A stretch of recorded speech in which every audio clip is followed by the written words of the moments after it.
ಎಲ್ಲ ಆತ್ಮೀಯ ವಿದ್ಯಾರ್ಥಿಗಳಿಗೆ ನಮಸ್ತೆ. ಇಗ್ನೈಟಿವ್ ಯೂಟ್ಯೂಬ್ ಚಾನಲ್ಗೆ ತಮಗೆಲ್ಲರಿಗೆ ಸ್ವಾಗತ.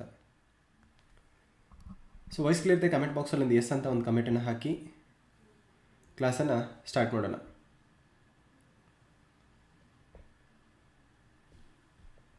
ವಾಯ್ಸ್ ಕ್ಲಿಯರ್ ಇದೆ ಅಲ್ವಾ?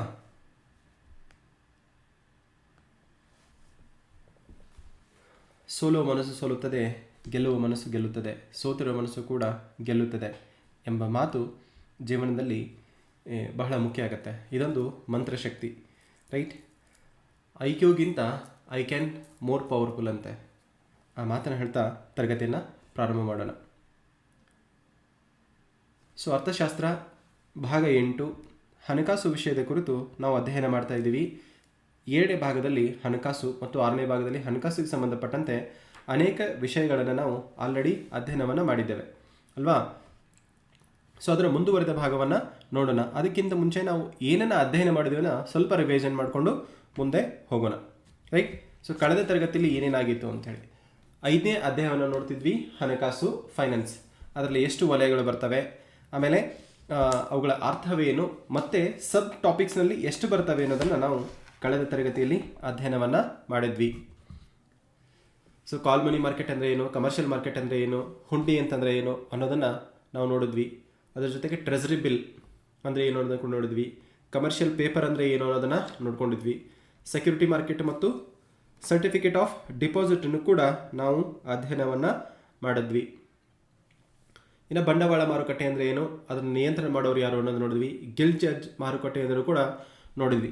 ಇನ್ನು ಬ್ಯಾಂಕಿಂಗ್ ಕ್ಷೇತ್ರಕ್ಕೆ ಸಂಬಂಧಪಟ್ಟಂತಹ ಪ್ರಮುಖ ಅಂಶಗಳು ಬಹಳ ಇಂಪಾರ್ಟೆಂಟ್ ಎಕ್ಸಾಮ್ಸ್ಗೆ, ಅವುಗಳನ್ನು ಕುರಿತು ಕೂಡ ನಾವು ಅಧ್ಯಯನವನ್ನು ಮಾಡಿದ್ವಿ. ಬ್ಯಾಂಕ್ ಅಂದರೆ ಏನು, ಕ್ರೆಡಲ್ ಆಫ್ ಇಂಡಿಯನ್ ಬ್ಯಾಂಕಿಂಗ್ ಅಂದರೆ ಏನು, ಕ್ರೆಡಲ್ ಆಫ್ ವರ್ಲ್ಡ್ ಬ್ಯಾಂಕಿಂಗ್ ಯಾವುದು, ಮೊದಲ ಬ್ಯಾಂಕಿನ ಹೆಸರೇನು, ಅದೇ ರೀತಿ ಪ್ರಥಮ ಬ್ಯಾಂಕ್ ಸ್ಥಾಪನೆಯಾದ ಸ್ಥಳ ಯಾವುದು, ಭಾರತದಲ್ಲಿ ಸ್ಥಾಪಿಸಲ್ಪಟ್ಟ ಪ್ರಥಮ ಬ್ಯಾಂಕು, ಇವೆಲ್ಲವೂ ಕೂಡ CETಗೆ ಮತ್ತೆ ಮತ್ತೆ ರಿಪೀಟೆಡ್ ಆಗಿ ಕೇಳಿರ್ತಕ್ಕಂತಹ ಪ್ರಶ್ನೆಗಳಾಗಿದ್ದಾವೆ, ರೈಟ್? ಎಲ್ಲ ಅಂಶವನ್ನು ನೀವು ನೆನಪಲ್ಲಿ ಇಟ್ಕೊಳ್ಳಿ, ರೈಟ್? ಸಂಪೂರ್ಣವಾಗಿ ಭಾರತೀಯರ ಒಡೆತನಕ್ಕೆ ಒಳಪಟ್ಟ ಬ್ಯಾಂಕ್ ಯಾವುದು ಅನ್ನೋದನ್ನು ಕೂಡ ನಾವು ನೋಡಿದ್ವಿ. ಅದನ್ನು ಕೂಡ ನಾವು ನೆನಪಿಟ್ಕೋಬೇಕು. ಇದ್ರ ಜೊತೆಗೆ ಮಹಾತ್ಮ ಗಾಂಧೀಜಿಯವರಿಂದ ಉದ್ಘಾಟಿಸಲ್ಪಟ್ಟ ಬ್ಯಾಂಕ್ ಯಾವುದು ಅನ್ನೋದನ್ನು ಕೂಡ ನೋಡಿದ್ವಿ, ರೈಟ್? ಇದನ್ನು ಪ್ರಶ್ನೆನೇ ಕೇಳಿದರೆ ಆಲ್ರೆಡಿ PSI ಎಕ್ಸಾಮ್ಸ್ಗೆ ಈ ಪ್ರಶ್ನೆ ರಿಪೀಟ್ ಆಗಿದೆ. ಇನ್ನು SBI ಬ್ಯಾಂಕ್ ಕುರಿತು ಪ್ರಮುಖ ಅಂಶಗಳನ್ನು ನಾವು ಅಧ್ಯಯನ ಮಾಡಿದ್ವಿ. ಇದರ ಮೊದಲ ಹೆಸರೇನು, ಆಮೇಲೆ ಎಷ್ಟು ಬ್ರಾಂಚ್ಗಳನ್ನು ಹೊಂದಿದೆ ಅನ್ನೋದನ್ನು, ಭಾರತದಲ್ಲಿ ATM ಆರಂಭಿಸಿದ ಮೊದಲ ಬ್ಯಾಂಕ್ ಯಾವುದು ಅನ್ನೋದನ್ನು ಕೂಡ ನಾವು ಅಧ್ಯಯನವನ್ನು ಮಾಡಿದ್ವಿ, ರೈಟ್? ICICI ಬ್ಯಾಂಕ್ ಬಗ್ಗೆ ಸುಮಾರು ಪ್ರಶ್ನೆಗಳು ಬಂದಿದ್ದಾವೆ. ಅದನ್ನು ಇಂಟಿಗ್ರೇಟೆಡ್ ಆಗಿ ಒಂದೇ ಪಾಯಿಂಟ್ಸ್ನಲ್ಲಿ ನಾವು ನೋಡ್ಕೊಂಡಿದ್ದೀವಿ. ಇದ್ರ ಜೊತೆಗೆ ಭಾರತದ ಪ್ರಥಮ ಮಹಿಳಾ ಬ್ಯಾಂಕ್ ಯಾವುದು, ಭಾರತದ ಪ್ರಥಮ ಗ್ರಾಮೀಣ ಬ್ಯಾಂಕ್ ಯಾವುದು, ಜೊತೆಗೆ ಸ್ಮಾಲ್ ಫೈನಾನ್ಸ್ ಬ್ಯಾಂಕ್ ಯಾವುದು, HDFCದು ಏನೇನು ಅಂಶಗಳೇನೋದನ್ನು ನಾವು ಕಳೆದ ತರಗತಿಯಲ್ಲಿ ಅಧ್ಯಯನವನ್ನು ಮಾಡಿದ್ವಿ, ರೈಟ್? ಇದು ಎಕನಾಮಿಕ್ಸು ರಿವಿಷನ್. ಲಾಸ್ಟ್ ತರಗತಿಯಲ್ಲಿ ಏನಾಯಿತು ಅನ್ನೋದನ್ನು ನಾವೊಂದು ಹಿನ್ನೋಟವನ್ನು ನೋಡ್ಕೊಂಡ್ವಿ. ಇವತ್ತು ಏನೇನಿದೆ ಅನ್ನೋದನ್ನು ನೋಡೋಣ. ಇದು ಅರ್ಥಶಾಸ್ತ್ರ, ಫೈನಾನ್ಸ್ ಸಂಬಂಧಪಟ್ಟ ಹಾಗೆ. ಕಳೆದ ತರಗತಿಯಲ್ಲಿ ಒಂದಿಷ್ಟು ನೋಟ್ಸನ್ನು ನೀವು ಮಾಡ್ಕೊಳ್ಳಿ. ನೋಟ್ ಅಂತ ಬರ್ಕೊಂಡು ಕಳೆದ ತರಗತಿಯಲ್ಲಿ ಮಿಸ್ ಆಗಿರತಕ್ಕಂಥ ಪಾಯಿಂಟ್ಸ್ಗಳನ್ನು ನಾವು ಆ್ಯಡ್ ಮಾಡ್ಕೊಳ್ಳೋಣ, ರೈಟ್? ಅದರಲ್ಲಿ ಒಂದನೇದು ಕಾಲ್ ಮನಿ ಮಾರ್ಕೆಟ್. ಕಾಲ್ ಮನಿ ಮಾರ್ಕೆಟ್ ಕನ್ನಡದಲ್ಲಿ ಕರೆ ಹಣ ಮಾರುಕಟ್ಟೆ. ಈ ಕಾಲ್ ಮನಿ ಮಾರ್ಕೆಟನ್ನು ಯಾರು, ಈ ಕರೆ ಹಣ ಮಾರುಕಟ್ಟೆಯಲ್ಲಿ ಸಾಲ ಸೌಲಭ್ಯವನ್ನು ಒದಗಿಸೋರು ಯಾರು ಅಂತ ಪ್ರಶ್ನೆ ಕೇಳಿದ್ದಾರೆ. ಕರೆ ಹಣ ಮಾರುಕಟ್ಟೆ, ಕಾಲ್ ಮನಿ ಮಾರ್ಕೆಟ್ನಲ್ಲಿ ಸಾಲವನ್ನು ಒದಗಿಸುವ ಬ್ಯಾಂಕುಗಳೆಂದರೆ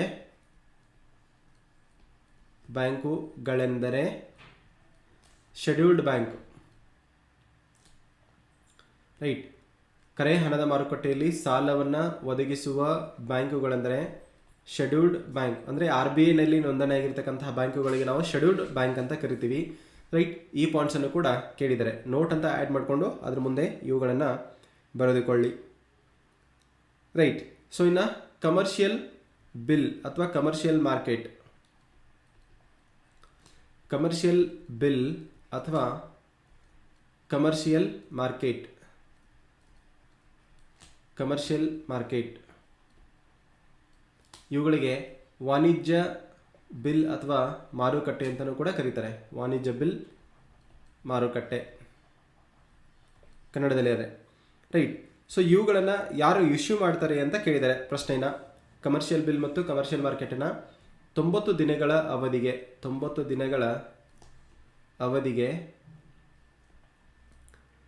ದಿನಗಳ ಅವಧಿಗೆ ಯಾರು ಇಶ್ಯೂ ಮಾಡ್ತಾರೆ ಅಂದರೆ ಫರ್ಮ್ಸ್ಗಳು, ಅಂದರೆ ಘಟಕಗಳು, ಸಂಸ್ಥೆಗಳು ಇವುಗಳನ್ನು ವಿತರಿಸುತ್ತವೆ. ಸಂಸ್ಥೆಗಳು ಬ್ರಾಕೆಟ್ನಲ್ಲಿ ಫರ್ಮ್ಸ್ ಅಂತ ಬರ್ಕೊಳ್ಳಿ, ಅಂದರೆ ಫೈನಾನ್ಸ್ ಫರ್ಮ್ಸ್. ಸಂಸ್ಥೆಗಳು ಇವುಗಳನ್ನು ವಿತರಿಸುತ್ತವೆ. ಕಮರ್ಷಿಯಲ್ ಬಿಲ್ಲನ್ನು ಯಾರು ವಿತರಣೆ ಮಾಡ್ತಾರೆ ಅಂತ ಕೇಳಿದರೆ ಫರ್ಮ್ಸ್ಗಳು 90 ದಿನಗಳ ಅವಧಿಗೆ ಇವುಗಳನ್ನು ವಿತರಿಸುತ್ತವೆ. ಸೊ ಕಾನ್ಸ್ಟೇಬಲಿಂದ ಹಿಡ್ಕೊಂಡು UPSC ವರೆಗೂ ನಾವು ಎಲ್ಲ ಅಂಶಗಳನ್ನು ನೋಡ್ಕೋಬೇಕು ಅಂತಂದರೆ ಎಕನಾಮಿಕ್ಸ್ ಸಂಬಂಧಪಟ್ಟ ಹಾಗೆ ಇದು ಒಂದು ನೋಟ್ಸ್ ನಿಮಗೆ ಇನಫ್ ಆಗುತ್ತೆ. With confidence I can say you, ಈ ಒಂದು ನೋಟ್ಸು ನೀವು ಎಕನಾಮಿಕ್ಗೆ ಸಂಬಂಧಪಟ್ಟ ಹಾಗೆ ಬೇಸಿಕ್ಕಿಗೆ ಯಾವುದೇ ಬುಕ್ಸನ್ನು ರೆಫರ್ ಮಾಡ್ತಕ್ಕಂಥ ನೆಸೆಸಿಟಿ ಇಲ್ಲ. ಯಾಕೆಂದರೆ ಎಕನಾಮಿಕ್ಸಿಗೆ ಸಂಬಂಧಪಟ್ಟಂತೆ 4ರಿಂದ 10 ಪ್ರಶ್ನೆಗಳು ಬರ್ತವೆ. ಮಿನಿಮಮ್ 4, ಮ್ಯಾಕ್ಸಿಮಮ್ 10, ಕೆಲವೊಂದ್ಸಲಿ 14 ಕೂಡ ಕೇಳಿದ್ದಾರೆ. ಸೊ ಎಲ್ಲವನ್ನು ನಾವು ಇದರಲ್ಲಿ ಇನ್ಕ್ಲೂಡ್ ಮಾಡ್ತಾ ಹೋಗೋಣ. ರೈಟ್, ಇದೊಂದು ನಿಮಗೆ ಸಾಕಾಗುತ್ತೆ. ಜೊತೆಗೆ ಕರೆಂಟ್ ಅಫೇರ್ಸನ್ನು ನೀವು ಅಪ್ಡೇಟ್ ಮಾಡ್ಕೋಬೇಕು, ಪ್ಲ್ಯಾನಿಂಗ್ಸ್ಗಳನ್ನು ಓದ್ಕೋಬೇಕು. ಪ್ಲ್ಯಾನ್ಸ್ಗಳು ಬಹಳ ಇಂಪಾರ್ಟೆಂಟು, ಅದು ಕೂಡ ಎಕನಾಮಿಕ್ಸ್ನಲ್ಲೇ ಬರುತ್ತೆ. ರೈಟ್, ಇನ್ನು ನೆಕ್ಸ್ಟು ಇನ್ನೊಂದು ಪ್ರಶ್ನೆ ಏನು ಕೇಳಿದ್ದಾರೆ, ಕಮರ್ಷಿಯಲ್ ಬಿಲ್ಸ್ಗಳನ್ನು ಯಾರ್ಯಾರು ಒದಗಿಸಬಹುದು ಅಂತ ಕೇಳಿದ್ದಾರೆ. ಕಮರ್ಷಿಯಲ್ ಬಿಲ್ಸ್ಗಳನ್ನು ಯಾರ್ಯಾರು ವಿತರಣೆ ಮಾಡ್ತಾರೆ? ಒಂದು ಫರ್ಮ್ಸು, ಅಂದರೆ ಸಂಘಟನೆಗಳು, ಫೈನಾನ್ಷಿಯಲ್ ಇನ್ಸ್ಟಿಟ್ಯೂಷನ್ ಕೂಡ ಒದಗಿಸ್ಬೋದು. ಅದ್ರ ಜೊತೆಗೆ ಕಮರ್ಷಿಯಲ್ ಅಥವಾ ವಾಣಿಜ್ಯ ಬಿಲ್ಗಳನ್ನು ಯಾರ್ಯಾರು ವಿತರಣೆ ಮಾಡ್ತಾರೆ ಅಂತಂದರೆ NBFC ಅಂದರೆ ನಾನ್ ಬ್ಯಾಂಕಿಂಗ್ ಫೈನಾನ್ಸ್ ಕಂಪ್ನೀಸ್. ಇದ್ರ ಫುಲ್ ಫಾರ್ಮ್ ಕೂಡ ಕೇಳಿದರೆ ನಾನ್ banking finance companies. Right, NBFC. ಸಹಕಾರಿ ಸಂಸ್ಥೆಗಳು ಕೂಡ ಕಮರ್ಷಿಯಲ್ ಬಿಲ್ಗಳನ್ನು ವಿತರಣೆ ಮಾಡುತ್ತವೆ, ಅಂದರೆ ವಾಣಿಜ್ಯ ಬಿಲ್ಲನ್ನು ವಿತರಣೆ ಮಾಡುತ್ತವೆ.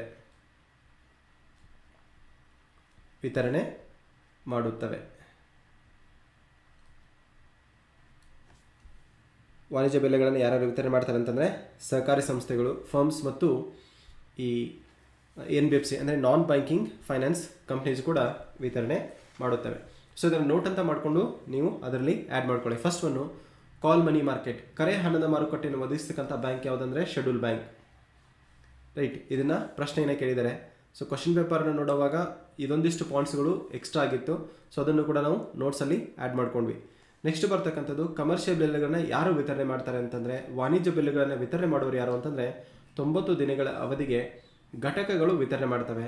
ಇನ್ನೊಂದೇನು ಕೇಳಿದರೆ NBFC ಮತ್ತು ಸಹಕಾರಿ ಸಂಸ್ಥೆಗಳು ಕೂಡ ಈ ಕಮರ್ಷಿಯಲ್ ಬಿಲ್ ಅಥವಾ ವಾಣಿಜ್ಯ ಬಿಲ್ಗಳನ್ನು ವಿತರಣೆ ಮಾಡುತ್ತವೆ. ರೈಟ್, ಈ ಅಂಶವನ್ನು SSCಗೆ ಕೇಳಿದ್ದಾರೆ, ಸ್ಟಾಫ್ ಸೆಲೆಕ್ಷನ್ ಕಮಿಷನ್. ನೀವು ಬ್ಯಾಂಕಿಂಗ್ ಎಕ್ಸಾಮ್ ಪ್ರಿಪೇರ್ ಆಗ್ತಿದ್ರೆ ಇದನ್ನು ನೀವು ನೋಡ್ಕೊಳ್ಳೇಬೇಕು. ರೈಟ್, ಸೊ ಈಗ ನಾವು ಬ್ಯಾಂಕಿಂಗ್ಗಳನ್ನು ಕುರಿತು ಅಧ್ಯಯನ ಮಾಡ್ತಾ ಇದ್ದೀವಿ. ಫೈನಾನ್ಸ್ನಲ್ಲಿ 2 ಬರ್ತವೆ. ರೈಟ್, ಸೊ ಒಂದೇದು ಫೈನಾನ್ಸ್ ಮಾರ್ಕೆಟ್ನಲ್ಲಿ ತಾತ್ಕಾಲಿಕ ಮಾರುಕಟ್ಟೆ ಮತ್ತು ಬಂಡವಾಳ ಮಾರುಕಟ್ಟೆ ಅಂಥೇಳಿ 2 ಬರ್ತವೆ. ನೆಕ್ಸ್ಟ್ ನಮಗೆ ಬರ್ತಕ್ಕಂಥದ್ದು ಕ್ಯಾಪಿಟಲ್ ಮಾರ್ಕೆಟ್. ಅದ್ರ ಬಗ್ಗೆಯೂ ಕೂಡ ಅಧ್ಯಯನ ಮಾಡಿದ್ವಿ. ಕ್ಯಾಪಿಟಲ್ ಮಾರ್ಕೆಟ್ ಅಂದರೆ ಏನು, ಅದ್ರ ಜೊತೆಗೆ ಇಂಪಾರ್ಟೆಂಟ್ ಇವೆಂಟ್ಸ್ ಅಂದರೆ ಏನು ಅನ್ನೋದು ಕೂಡ ನಾವು ಅಧ್ಯಯನವನ್ನು ಮಾಡಿದ್ವಿ. ಇಂದಿನ ತರಗತಿಯಲ್ಲಿ ಬ್ಯಾಂಕ್ಗಳ ಬಗ್ಗೆ ನಾವು ಅಧ್ಯಯನವನ್ನು ಮಾಡೋಣ. ಟೈಪ್ಸ್ ಆಫ್ ಬ್ಯಾಂಕುಗಳ ವಿಧಗಳು. ಕನ್ನಡದಲ್ಲಿ ಬ್ಯಾಂಕುಗಳ ವಿಧಗಳು. ಬ್ಯಾಂಕುಗಳಲ್ಲಿ ಎಷ್ಟು ಪ್ರಕಾರ ಇದ್ದಾವೆ ಅನ್ನೋದನ್ನು ನಾವು ನೋಡೋಣ. ರೈಟ್, ಬ್ಯಾಂಕುಗಳಲ್ಲಿ ಎಷ್ಟು ವಿಧಗಳು ಇದ್ದಾವೆ ಅಂತ ಹೇಳಿ. ಒಂದೇದು ಫಸ್ಟ್ ಹೆಡಿಂಗನ್ನು ಬರ್ಕೊಳ್ಳಿ, ಅಸಂಘಟಿತ ಬ್ಯಾಂಕ್.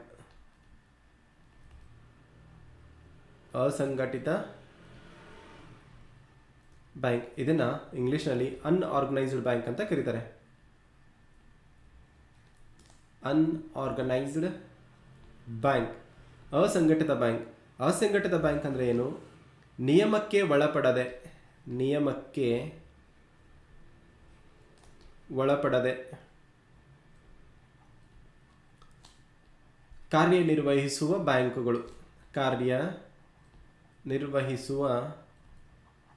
ಸಂಸ್ಥೆಗಳು ಅಂತ ನಾವು ಕರಿತೀವಿ.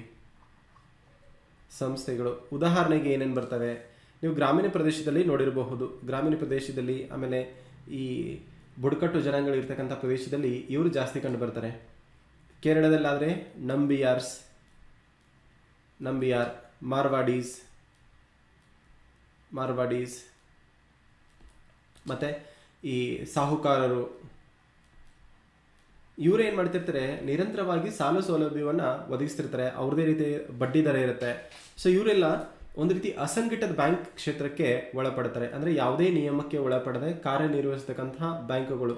ಇದಕ್ಕೆ RBI ಕಂಟ್ರೋಲ್ ಇರೋದಿಲ್ಲ, ಆಮೇಲೆ ಲೀಗಲ್ ಸಪೋರ್ಟ್ ಇರೋದಿಲ್ಲ, ಅಂದರೆ ಕಾನೂನಿನ ಬೆಂಬಲ ಇರೋದಿಲ್ಲ. ಕಾನೂನಿನ ಬೆಂಬಲ ಇಲ್ಲ, ರೈಟ್. ನಿರ್ದಿಷ್ಟ ಚೌಕಟ್ಟಿನಲ್ಲಿ ಒಳಪಡದೆ ಕಾನೂನಿನ ಬೆಂಬಲವಿಲ್ಲದೆ ಇವರು ಪ್ರಾಚೀನ ಭಾರತದಲ್ಲೂ ಕೂಡ ಕಾರ್ಯವನ್ನು ನಿರ್ವಹಿಸ್ತಾ ಇದ್ದಾರೆ. ಅದಕ್ಕೆ ಉದಾಹರಣೆ ಅಂದರೆ ನಂಬಿಯಾರ್, ಮಾರ್ವಾಡೀಸ್ ಹಾಗೂ ಸಾಹುಕಾರರು, ರೈಟ್. ಸೊ ಇದು ಅಸಂಘಟಿತ ಬ್ಯಾಂಕನ್ನು ನಾವು ನೋಡಿದ್ವಿ. ಇನ್ನು ಎರಡನೇದು ಬರ್ತಕ್ಕಂಥದ್ದು ಸಂಘಟಿತ ಬ್ಯಾಂಕ್. ಬ್ಯಾಂಕ್ನಲ್ಲಿ ಪ್ರಮುಖ ಪ್ರಕಾರಗಳು ಸಂಘಟಿತ ಬ್ಯಾಂಕ್. ಅದಕ್ಕೆ ನಾವು ಆರ್ಗನೈಸ್ಡ್ ಬ್ಯಾಂಕ್ ಅಂತ ಕರಿತೀವಿ. ಆರ್ಗನೈಸ್ಡ್ ಬ್ಯಾಂಕ್ಸ್, ಸಂಘಟಿತ ಬ್ಯಾಂಕುಗಳು. ಸಂಘಟಿತ ಬ್ಯಾಂಕುಗಳಂದರೆ ಸಿಂಪಲ್ ಅಂತಂದರೆ ಸರ್ಕಾರದ ನಿಯಮಕ್ಕೆ ಒಳಪಟ್ಟು, ಸರ್ಕಾರದ ನಿಯಮಕ್ಕೆ ಒಳಪಟ್ಟು ಕಾರ್ಯನಿರ್ವಹಿಸುವ ಬ್ಯಾಂಕುಗಳು. ಕಾರ್ಯನಿರ್ವಹಿಸುವ ಬ್ಯಾಂಕುಗಳು. ಸೊ ಅವುಗಳಿಗೆ ಏನಂತ ಕರಿತೀವಿ, ಸಂಘಟಿತ ಬ್ಯಾಂಕುಗಳು ಅಂತ ಕರಿತೀವಿ. ಒಂದು ಆರ್ಗನೈಸೇಷನ್ ಇರುತ್ತೆ, ಆ ಆರ್ಗನೈಸೇಷನ್ ಅಡಿಯಲ್ಲಿ ಒಂದು ಫ್ರೇಮ್ ವರ್ಕ್ ನಡಿಯಲ್ಲಿ, ಒಂದು ಚೌಕಟ್ಟಿನ ಅಡಿಯಲ್ಲಿ ಕಾರ್ಯವನ್ನು ನಿರ್ವಹಿಸ್ತಕ್ಕಂಥ ಬ್ಯಾಂಕುಗಳಿಗೆ ನಾವೇನಂತ ಕರಿತೀವಿ, ಸಂಘಟಿತ ಬ್ಯಾಂಕು ಅಂತ ಹೇಳಿ ಕರಿತೀವಿ. ಸೊ ಬ್ಯಾಂಕುಗಳ ಪ್ರಕಾರಗಳಲ್ಲಿ ಇದನ್ನ ಎಕ್ಸಾಂಪಲ್ಸ್ ಕೊಟ್ಟು ಕೇಳಿದ್ದಾರೆ. ನಂಬಿಯಾರ್, ಮಾರ್ವಾಡಿ, ಸಾಹುಕಾರರು ಇದು ಸಂಘಟಿತ ಬ್ಯಾಂಕ್ನಲ್ಲಿ ಬರ್ತಾರಾ ಅಥವಾ ಅಸಂಘಟಿತ ಬ್ಯಾಂಕ್ ನಡಿಯಲ್ಲಿ ಬರ್ತಾರಾ? ಇವರಿಗೆ ಕಾನೂನು ಬೆಂಬಲ ಇದೆಯಾ ಅಂತ ಕೇಳಿದ್ದಾರೆ. ಸೊ ಇಲ್ಲ, ಇವರಿಗೆ ಕಾನೂನು ಬೆಂಬಲ ಮತ್ತು ಯಾವುದೇ ನಿಯಮಕ್ಕೆ ಒಳಪಡದೆ ಇವರು ಕಾರ್ಯವನ್ನು ನಿರ್ವಹಿಸುವರು. ಸೊ ಈ ಅಂಶವನ್ನು ನೀವು ನೋಟ್ ಮಾಡ್ಕೊಳ್ಳಿ, ರೈಟ್. ಸೊ ಇನ್ನು ನೆಕ್ಸ್ಟು ಸಂಘಟಿತ ಬ್ಯಾಂಕ್ನಲ್ಲಿ ಅನೇಕ ಪ್ರಕಾರಗಳು ಬರ್ತವೆ, ರೈಟ್. ಆ ಬ್ಯಾಂಕ್ಗಳ ಬಗ್ಗೆ ಮತ್ತೆ ರಿಪೀಟೆಡ್ ಆಗಿ ಪ್ರಶ್ನೆ ಬಂದಿದ್ದಾವೆ. ಸಬ್ ಹೆಡ್ಡಿಂಗನ್ನು ಹಾಕೊಳ್ಳಿ, ಸಂಘಟಿತ ಬ್ಯಾಂಕುಗಳ ಪ್ರಕಾರಗಳು. ಸಂಘಟಿತ ಬ್ಯಾಂಕುಗಳ ಪ್ರಕಾರಗಳು. Types of organised banks. Types of organised banks. ಸಂಘಟಿತ ಬ್ಯಾಂಕುಗಳ ಪ್ರಕಾರಗಳು, types of organised banks. So ಇದರಲ್ಲಿ ಯಾವ ಪ್ರಕಾರಗಳು ಬರ್ತವೆ ಅನ್ನೋದನ್ನು ನಾವು ನೋಡೋಣ. ಒಂದನೇದು ವಾಣಿಜ್ಯ ಬ್ಯಾಂಕುಗಳು. ವಾಣಿಜ್ಯ ಬ್ಯಾಂಕುಗಳು ಈ ತರಗತಿ ಮುಗಿದ ಮೇಲೆ ಎಕನಾಮಿಕ್ಸ್ ಸಂಬಂಧಪಟ್ಟ ಹಾಗೆ ಪ್ರಮುಖವಾದ ಪ್ರಶ್ನೆಗಳನ್ನು ಕೇಳಲಾಗುತ್ತೆ. ಸೊ ನಿಮಗೆ ಎಕನಾಮಿಕ್ಸ್ ನಾಲೆಜ್ ಎಷ್ಟಿದೆ ಅನ್ನೋದನ್ನು ನೀವು ಅದರ ಮೂಲಕ ಟೆಸ್ಟ್ ಮಾಡಬಹುದು, ರೈಟ್. ಮೊದಲನೇದು ವಾಣಿಜ್ಯ ಬ್ಯಾಂಕ್. ಎರಡನೇದು ಇಂಪಾರ್ಟೆಂಟು ಅಭಿವೃದ್ಧಿ ಬ್ಯಾಂಕ್. ಅಭಿವೃದ್ಧಿ ಬ್ಯಾಂಕುಗಳು, ರೈಟ್. ಸೊ ಒಂದನೇದು ವಾಣಿಜ್ಯ ಬ್ಯಾಂಕ್ ಬಗ್ಗೆ ನಾವು ಅಧ್ಯಯನ ಮಾಡೋಣ. ವಾಣಿಜ್ಯ ಬ್ಯಾಂಕ್ ಅಂತಂದರೆ ಇಂಗ್ಲೀಷ್ನಲ್ಲಿ ಕಮರ್ಷಿಯಲ್ ಬ್ಯಾಂಕ್ ಅಂತ ಕರೀತಾರೆ. Commercial banks. ಸೊ ಕಮರ್ಷಿಯಲ್ ಅಂತ ಬರ್ಕೊಳ್ಳಿ. ಇದು ಪ್ರಶ್ನೆ ಆಗಿದೆ, ಯಾವ ರೀತಿ ಪ್ರಶ್ನೆ ಕೇಳಿದರೆ ಅನ್ನೋದನ್ನು ನಾವು ನೆಕ್ಸ್ಟ್ ನೋಡೋಣ. Commercial bank, right. So commercial bank ಅಂತಂದರೆ ಎಲ್ಲರಿಗೆ ಸಾಲ ಸೌಲಭ್ಯವನ್ನು ಒದಗಿಸುವವು. ಎಲ್ಲರಿಗೂ ಕೂಡ ಕಮರ್ಷಿಯಲ್ ಅಂದರೆ ವಾಣಿಜ್ಯ ಉದ್ದೇಶಕ್ಕೋಸ್ಕರ, ಲಾಭ ಇಲ್ಲಿ ಮೇನ್ ಇಂಟೆನ್ಷನ್ ಇರುತ್ತೆ. ಎಲ್ಲರಿಗೂ ಕೂಡ ಸಾಲ ಸೌಲಭ್ಯವನ್ನು ಒದಗಿಸುತ್ತವೆ. ಸಾಲವನ್ನು ಒದಗಿಸುವ ಲಾಭ ಉದ್ದೇಶ ಹೊಂದಿರುವ ಬ್ಯಾಂಕು. ಲಾಭದ ಉದ್ದೇಶ ಹೊಂದಿರುವ ಬ್ಯಾಂಕುಗಳು ಹೊಂದಿರುವ ಬ್ಯಾಂಕ್ಗಳೇ ಅಂತ ಕರಿತೀವಿ ನಾವು, ಅಂದರೆ ವಾಣಿಜ್ಯ ಬ್ಯಾಂಕುಗಳು ಅಂಥೇಳಿ ಕರಿತೀವಿ, ರೈಟ್. ಇದರಲ್ಲಿ ಅನೇಕ ಪ್ರಕಾರದ ಈ ಅಕೌಂಟ್ಸ್ಗಳು ಬರ್ತವೆ, ಅಂದರೆ ಖಾತೆಗಳ ಪ್ರಕಾರಗಳು ಬರ್ತವೆ. ಖಾತೆಗಳು ಎಷ್ಟು ಖಾತೆಗಳಿದಾವೆ ಅಂತಂದರೆ ಒಂದನೇದು ಉಳಿತಾಯ ಖಾತೆ. ಎರಡನೇದು ಪ್ರಚಲಿತ ಖಾತೆ. ಉಳಿತಾಯ ಖಾತೆಗೆ SB ಅಕೌಂಟ್, ಸೇವಿಂಗ್ ಬ್ಯಾಂಕ್ ಅಂತ ಕರೀತಾರೆ. ಪ್ರಚಲಿತ ಖಾತೆಗೆ ಕರೆಂಟ್ ಅಕೌಂಟ್ ಅಂತ ಕರೀತಾರೆ. ಸೊ ಇದನ್ನು ಪ್ರಶ್ನೆ ಕೇಳಿದರೆ ರೈಟ್. ಕಮರ್ಷಿಯಲ್ ಬ್ಯಾಂಕ್ಸ್ನಲ್ಲಿ ಖಾತೆಗಳು ಬರ್ತವೆ. ಈ ಖಾತೆಗಳಲ್ಲಿ ಪ್ರಮುಖ ಪ್ರಕಾರಗಳು: ಒಂದನೇದು ಉಳಿತಾಯ ಖಾತೆ, ಸೇವಿಂಗ್ ಬ್ಯಾಂಕ್. ಎರಡನೇದು ಪ್ರಚಲಿತ ಖಾತೆ ಅಥವಾ ಚಾಲ್ತಿ ಖಾತೆ ಅಂತಲೂ ಕೂಡ ಕರೀತಾರೆ, ಚಾಲ್ತಿ ಖಾತೆ. ಇದಕ್ಕೆ ಕರೆಂಟ್ ಅಕೌಂಟ್ ಅಂತ ಕರೀತಾರೆ. ಮೂರನೇದು ಬರ್ತಕ್ಕಂಥದ್ದು ಫಿಕ್ಸ್ಡ್ ಡಿಪಾಸಿಟ್, ಎಫ್ ಡಿ ಠೇವಣಿ ಖಾತೆ, ರೈಟ್. ಸೊ ಈ ಮೂರು ಪ್ರಕಾರಗಳನ್ನು ಬರ್ತವೆ. ಇನ್ನು MIS ಅಂತ ಬರುತ್ತೆ, ಮಂತ್ಲಿ ಇಂಟ್ರೆಸ್ಟ್ ಸ್ಕೀಮ್, ತಿಂಗಳ ಬಡ್ಡಿ ಖಾತೆ ಅಂತೇಳಿ MIS ಅಂತ ಬರುತ್ತೆ. ಸೊ 4 ಪ್ರಕಾರಗಳ ಖಾತೆಗಳು ಈ ವಾಣಿಜ್ಯ ಬ್ಯಾಂಕುಗಳಲ್ಲಿ ಬರುತ್ತವೆ, ರೈಟ್. ಸೊ ವಾಣಿಜ್ಯ ಬ್ಯಾಂಕಿಗೆ ಸಂಬಂಧಪಟ್ಟ ಹಾಗೆ ಪ್ರಮುಖ ಅಂಶಗಳನ್ನು ಏನು ಕೇಳಿದರೆ ನೋಡೋಣ. ಪ್ರಪ್ರಥಮ ಬಾರಿಗೆ ಈ ವಾಣಿಜ್ಯ ಬ್ಯಾಂಕುಗಳನ್ನು ರಾಷ್ಟ್ರೀಕರಣ ಯಾವಾಗ ಮಾಡಿದ್ರು ಅನ್ನೋ ಪ್ರಶ್ನೆ ಬಂದಿದೆ, ರೈಟ್. ಪ್ರಥಮ ಬಾರಿಗೆ 1969ರಲ್ಲಿ 50 ಕೋಟಿ ಬಂಡವಾಳ ಹೊಂದಿರುವ 14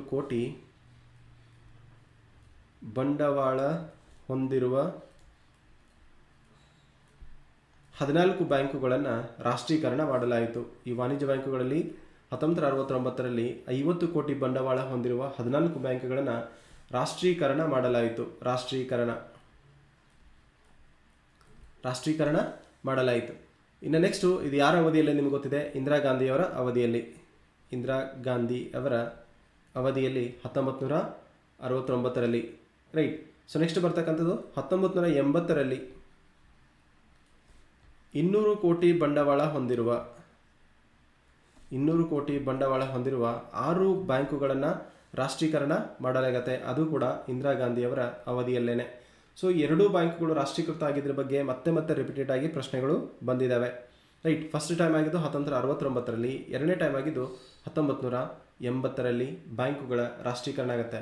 ಅಂದರೆ ಲಾಭದಾಯಕವಲ್ಲತಕ್ಕಂತಹ ಬ್ಯಾಂಕುಗಳನ್ನು ಮರ್ಜ್ ಮಾಡಿ ಏನು ಮಾಡಿದ್ರು, ಅವುಗಳನ್ನು ಸರ್ಕಾರದ ಒಡೆತನಕ್ಕೆ ತೆಗೆದುಕೊಂಡ್ರು. ಅದನ್ನು ನಾವು ಬ್ಯಾಂಕುಗಳ ರಾಷ್ಟ್ರೀಕರಣ ಅಂತ ಹೇಳಿ ಕರಿತೀವಿ. ಸೊ ಫಸ್ಟ್ ಒಂದು ಸಂಘಟಿತ ಬ್ಯಾಂಕುಗಳಲ್ಲಿ ಪ್ರಕಾರಗಳನ್ನು ನೋಡ್ತಾ ಇದ್ವಿ. ಅದರಲ್ಲಿ ಮೊದಲನೇ ಪ್ರಕಾರ ಯಾವುದು ಅಂತಂದರೆ ವಾಣಿಜ್ಯ ಬ್ಯಾಂಕುಗಳು.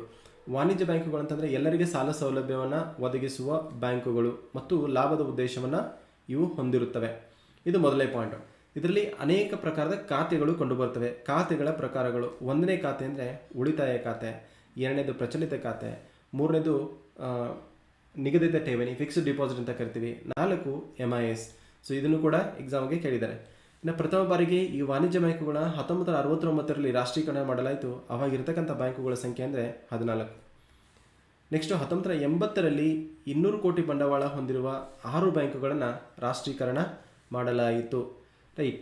ಸೊ ನೆಕ್ಸ್ಟು ಇದರಲ್ಲಿ ಇನ್ನೊಂದು ಪ್ರಮುಖ ಅಂಶ ಕೇಳಿದ್ದಾನೆ.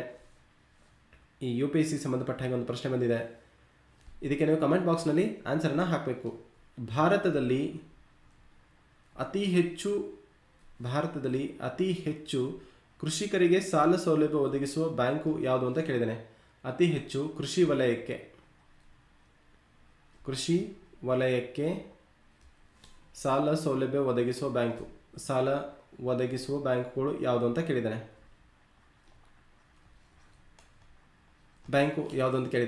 ಒಂದನೇದು RBI, ಎರಡನೇದು ನಬಾರ್ಡ್, ಮೂರನೇದು ಕಮರ್ಷಿಯಲ್ ಬ್ಯಾಂಕ್ಸ್, ನಾಲ್ಕನೇದು ಡೆವಲಪ್ಮೆಂಟ್ ಬ್ಯಾಂಕ್ಸ್. ಅತಿ ಹೆಚ್ಚು ಸಾಲ ಸೌಲಭ್ಯನ ಒದಗಿಸ್ತಕ್ಕಂಥ ಬ್ಯಾಂಕುಗಳು ಯಾವುದು ಅಂತೇಳಿ ಕೇಳಿದ್ದಾರೆ. ಸೈಟ್ ಇದಕ್ಕೆ ನೀವು ಕಮೆಂಟ್ ಬಾಕ್ಸ್ನಲ್ಲಿ ಆನ್ಸರನ್ನು ಹಾಕಬೇಕು. ಇದನ್ನು ಕೂಡ ನೀವು ಬರ್ಕೋಬೇಕು. Very very important, right. ಇದು ಮತ್ತೆ ರಿಪೀಟೆಡ್ ಆಗಿರ್ತಕ್ಕಂಥ ಪ್ರಶ್ನೆ. 2 ಬಾರಿ ಈ ಪ್ರಶ್ನೆಯನ್ನು ಕೇಳಿದರೆ. ಅತಿ ಹೆಚ್ಚು ಕೃಷಿ ವಲಯಕ್ಕೆ ಸಾಲ ಸೌಲಭ್ಯವನ್ನು ಒದಗಿಸಿಕೊಡ್ತಕ್ಕಂತಹ ಬ್ಯಾಂಕು ಅತಿ ಹೆಚ್ಚು ಅಂತಂದರೆ in terms of amount, right. So ಈ ಅಂಶವನ್ನು ನೀವು ನೆನ್ಪಿಟ್ಕೋಬೇಕು. ಅದಕ್ಕೆ ಕಮೆಂಟ್ ಬಾಕ್ಸ್ನಲ್ಲಿ ಆನ್ಸರನ್ನು ಹಾಕಿ. ಸೊ ಫಸ್ಟ್ ಏನು ನೋಡಿದ್ವಿ ನಾವು? ವಾಣಿಜ್ಯ ಬ್ಯಾಂಕುಗಳನ್ನು ನೋಡಿದ್ವಿ. ಎರಡನೇದೇ ಬರ್ತಕ್ಕಂಥದ್ದು ನಮಗೆ ಯಾವ ಬ್ಯಾಂಕು ಅಂತಂದರೆ, ರೈಟ್, ಎರಡನೇದು ಬರ್ತಕ್ಕಂಥದ್ದೇ ಡೆವಲಪ್ಮೆಂಟ್ ಬ್ಯಾಂಕ್, ರೈಟ್. ಬಿ ಅಭಿವೃದ್ಧಿ ಬ್ಯಾಂಕುಗಳು, ಅಭಿವೃದ್ಧಿ ಬ್ಯಾಂಕ್. ಇದಕ್ಕೆ ಬ್ರಾಕೆಟ್ನಲ್ಲಿ ಡೆವಲಪ್ಮೆಂಟ್ ಬ್ಯಾಂಕ್ ಅಂತ ಬರ್ಕೊಳ್ಳಿ. Development banks, right. ಕಮೆಂಟ್ ಬಾಕ್ಸಲ್ಲಿ ನೀವು ಆನ್ಸರನ್ನು ಹಾಕಬೇಕು. ಸೊ ಆಪ್ಷನ್ ಎನ, ಬಿನ ಅಥವಾ ಸಿನ ಅಥವಾ ಡಿನ ಅನ್ನೋದು A B C D ಅನ್ನೋದನ್ನ ಕಮೆಂಟ್ ಬಾಕ್ಸಲ್ಲಿ ನೀವು ಆನ್ಸರ್ನ ಹಾಕಬೇಕು. ಸೊ ಅಭಿವೃದ್ಧಿ ಬ್ಯಾಂಕುಗಳು ಅಂತಂದರೆ ಒಂದು ನಿರ್ದಿಷ್ಟ ಕ್ಷೇತ್ರದ ಅಭಿವೃದ್ಧಿಗಾಗಿ ಸ್ಥಾಪನೆಯಾಗಿರ್ತಕ್ಕಂಥ ಬ್ಯಾಂಕುಗಳು. ನಿರ್ದಿಷ್ಟ ಕ್ಷೇತ್ರದ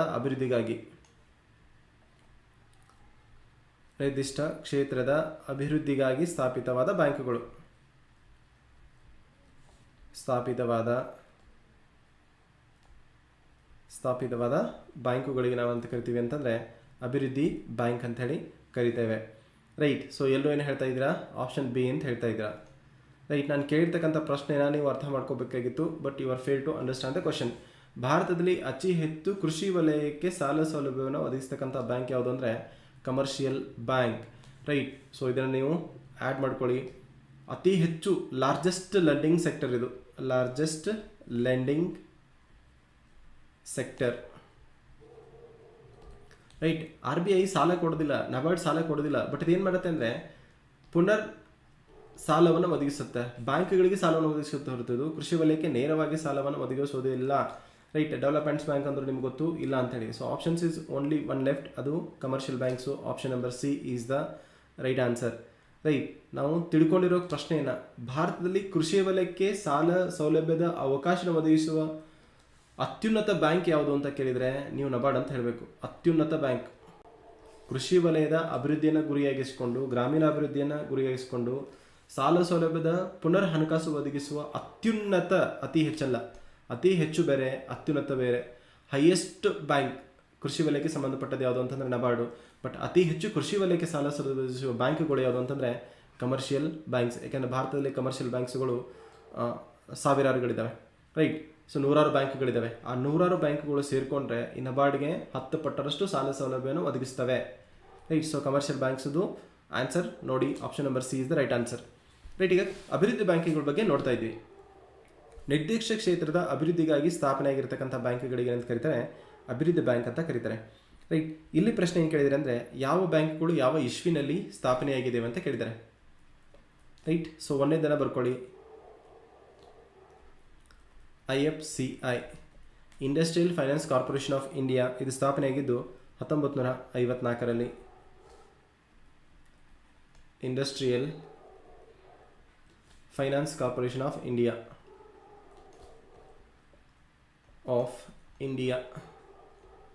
ಈ ಸ್ಥಾಪನೆಯಾಗಿದ್ದು 1954ರಲ್ಲಿ. ನೆಕ್ಸ್ಟು LIC, ಜೀವ ವಿಮೆಗೆ ಸಂಬಂಧಪಟ್ಟದ್ದು Life insurance corporation of India 1956ರಲ್ಲಿ. LIC ಬಗ್ಗೆ ನಿಮಗೆಲ್ಲ ಗೊತ್ತು. ನೆಕ್ಸ್ಟ್ ಬರ್ತಕ್ಕಂಥದ್ದು ICICI. ಇದ್ರ ಬಗ್ಗೆ ನಾವು ಆಲ್ರೆಡಿ ತುಂಬ ಅಧ್ಯಯನ ಮಾಡಿದ್ವಿ. One of the largest private sector bank 1955ರಲ್ಲಿ ಸ್ಥಾಪನೆಯಾಗತ್ತೆ.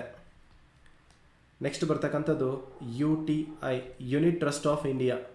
ಇದು ಸ್ಥಾಪನೆಯಾಗಿದ್ದು 1964ರಲ್ಲಿ. ಇದ್ರ ಜೊತೆಗೆ ಇನ್ನೊಂದು ಬ್ಯಾಂಕ್ ಸ್ಥಾಪನೆ ಆಗುತ್ತೆ, IDBI, Industrial development bank of India. Unit trust of India, Industrial development bank of India. ಇದು ಕೂಡ 1964ರಲ್ಲಿ ಸ್ಥಾಪನೆಯಾಗುತ್ತೆ. Industrial development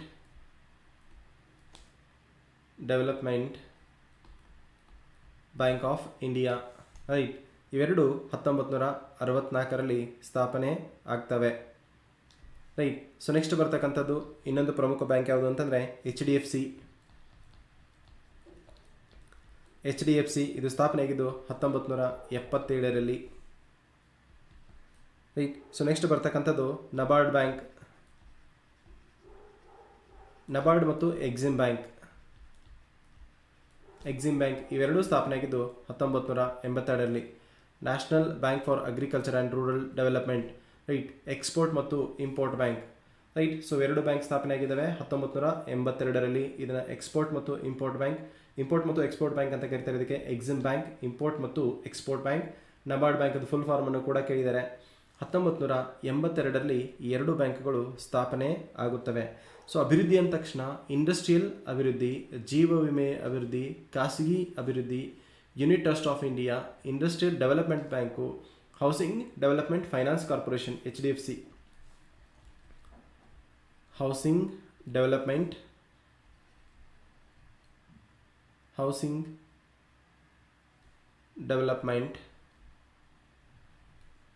finance corporation, right, housing development finance corporation ಇದು ಕೂಡ ಕೇಳಿದ್ದಾರೆ. ಈ ನಬಾರ್ಡ್ ಮತ್ತು ಇಂಪೋರ್ಟ್ ಮತ್ತು ಎಕ್ಸ್ಪೋರ್ಟ್ ಬ್ಯಾಂಕ್ ಇವು ಸ್ಥಾಪನೆಯಾಗಿದ್ದು 1982ರಲ್ಲಿ.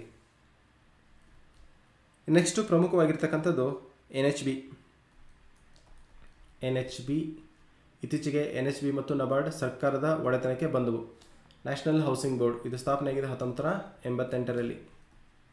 National housing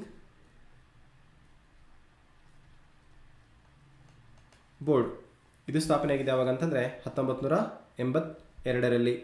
national housing board, right. So last ಬರ್ತಕ್ಕಂಥದ್ದು SIDBI. ಇದ್ರ ಬಗ್ಗೆ ನಾವು ಸುಮಾರು ಸಲ ಅಧ್ಯಯನ ಮಾಡಿದ್ದೀವಿ.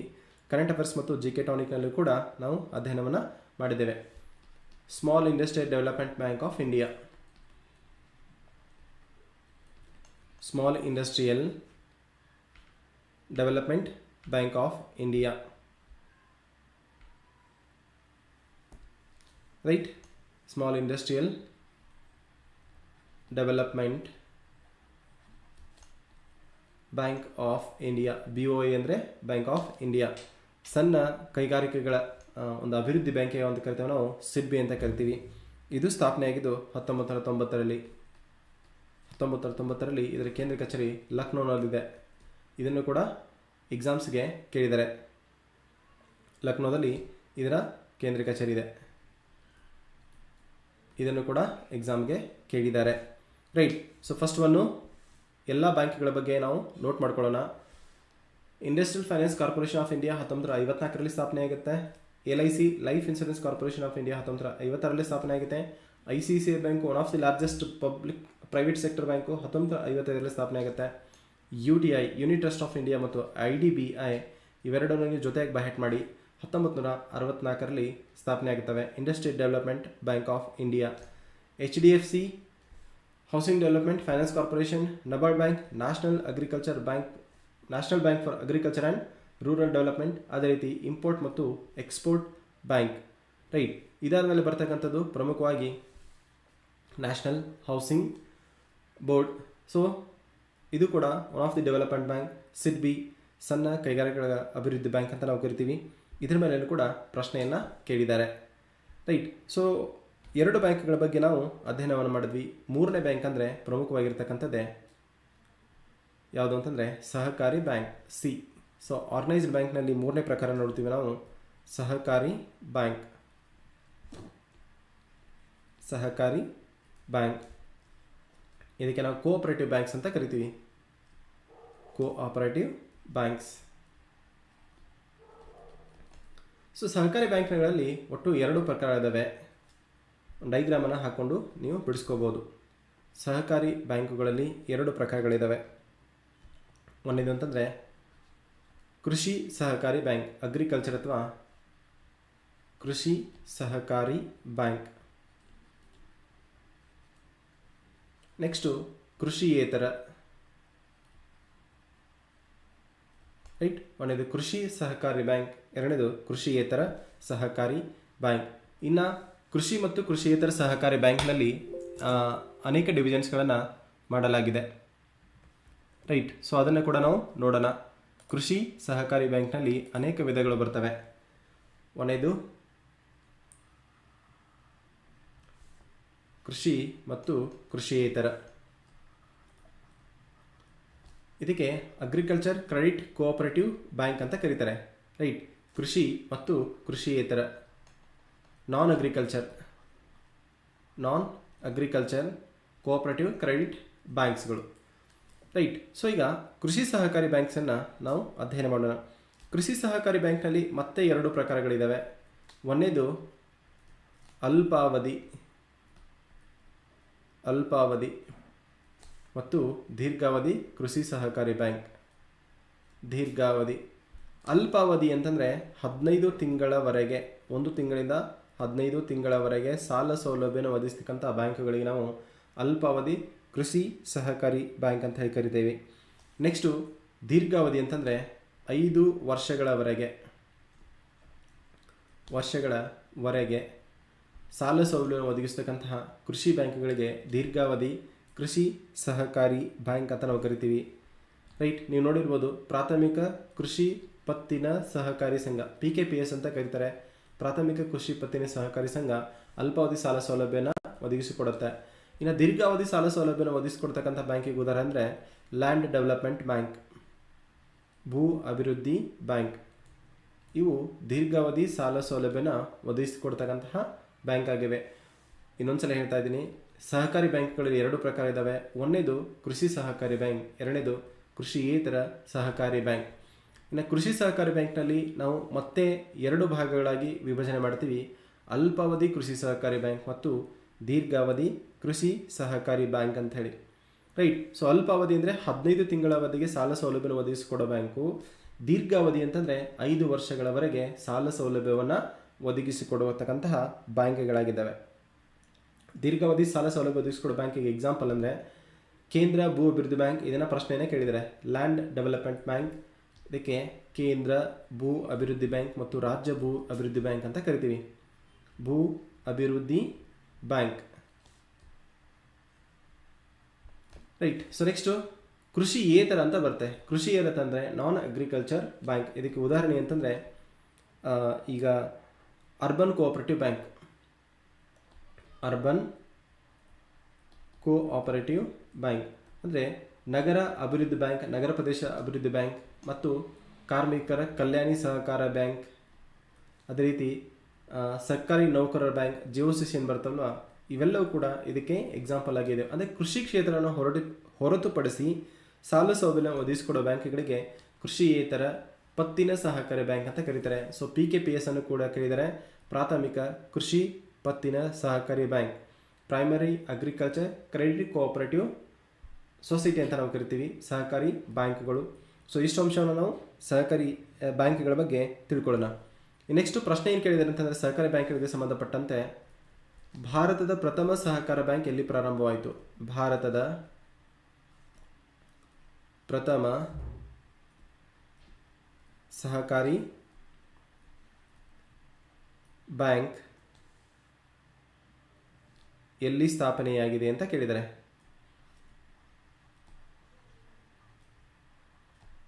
ಸ್ಥಾಪನೆಯಾಗಿದೆ.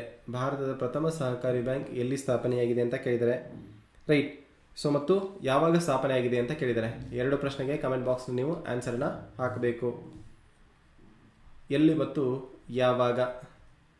ರೈಟ್. ಈ 2 ಪ್ರಶ್ನೆಗೆ ಕಮೆಂಟ್ ಬಾಕ್ಸ್ನಲ್ಲಿ ನೀವು ಆನ್ಸರ್ನ ಹಾಕಬೇಕು. 3ನೇ ಪ್ರಶ್ನೆ ಕೇಳಿದರೆ ಭಾರತದ ಪ್ರಥಮ ಸಹಕಾರಿ ಬ್ಯಾಂಕ್ ಯಾರಿಂದ ಸ್ಥಾಪನೆಯಾಯಿತು? ಯಾರಿಂದ ಸ್ಥಾಪನೆಯಾಗಿದೆ? ರೈಟ್. ಸೊ ಈ 3 ಪ್ರಶ್ನೆಗೆ ನೀವು ಕಮೆಂಟ್ ಬಾಕ್ಸ್ನಲ್ಲಿ ಆನ್ಸರ್ನ ಹಾಕೋಬೇಕು. ಜೊತೆಗೆ ಈ ನೋಟ್ಸ್ಗಳ ಜೊತೆಗೆ ನೀವು ಇದನ್ನು ಆ್ಯಡ್ ಮಾಡ್ಕೋಬೇಕು. ನೋಟ್ಸ್ ಅಂತ ಬರ್ಕೊಳ್ಳಿ. ನೋಟ್ಸ್ ಅಂತ ಬರ್ಕೊಂಡು ಈ ಎಲ್ಲ ಪ್ರಶ್ನೆಗಳನ್ನು ಆ್ಯಡ್ ಮಾಡ್ಕೊಳ್ಳಿ. ನೋಟ್ಸ್ ಇಂಪಾರ್ಟೆಂಟ್ ನೋಟ್ಸ್ ಇದು. ರೈಟ್. ಎಲ್ಲಿ, ಯಾವಾಗ ಮತ್ತು ಯಾರಿಂದ.